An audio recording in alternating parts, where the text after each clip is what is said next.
the reason that you have treaties, right, is that you have a particular set of formal, specific legal obligations that have very specific legal definition. Right. The climate agreement in particular, I don't see how, if what you're doing in the agreement is setting targets, that doesn't, to me, that's not what treaties do. Well, okay, so I would push back on the following way, which is, in some ways, the one, from international relations theory, we know that the truly important thing that democratically elected legislatures do is that they create the possibility of credible commitment by democracies in a way that doesn't necessarily happen with other types of regimes. So, say what you will about the United States, and you're right, it's getting tougher to pass treaties or, congressional executive agreements which only require majority approval of both houses rather than 2/3 of the Senate. It's tougher to get that approval. The thing is that once those things get approved, that's it. They're locked in. So two things. One is, it does seem to me that you totally fell into my trap, that what this is in fact really about is how does the legislative engage in international affairs, right? But two, in recent years, it's also become clear that it's not true that once you get agreement, you're locked in. I mean, you have the Bush administration that unsigned a treaty. You have Congress passing legislation to try to block treaties that have been signed. So no. I mean, hold on. I did fall into your trap, but I'm gonna fight my way out.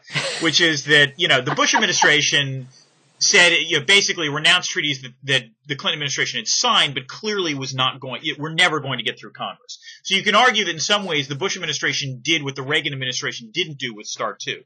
So I'll grant you that. And they pulled out of one treaty. They pulled out of the ABM treaty, with Russia, which in some ways was unheard of, but in other ways was perfectly legally fine, because they gave due notification and so on and so forth. But just pause for a second, because you just did something very clever there, which was you just redefined to it was perfectly legally fine.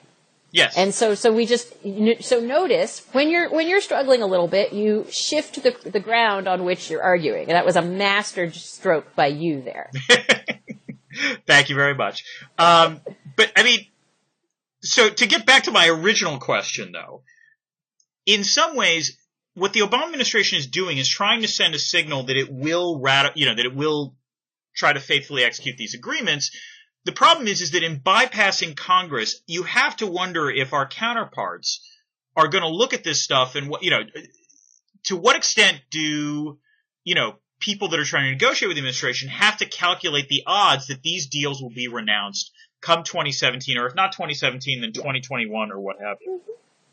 No, that's a real concern, and I actually also agree with you that the most important reason to get a treaty ratified is to get both parties on record, or large numbers of representatives on record voting for it, actually more for domestic reasons even than for international reasons. Yeah. So I'm totally in agreement with you that it's desirable. If I'm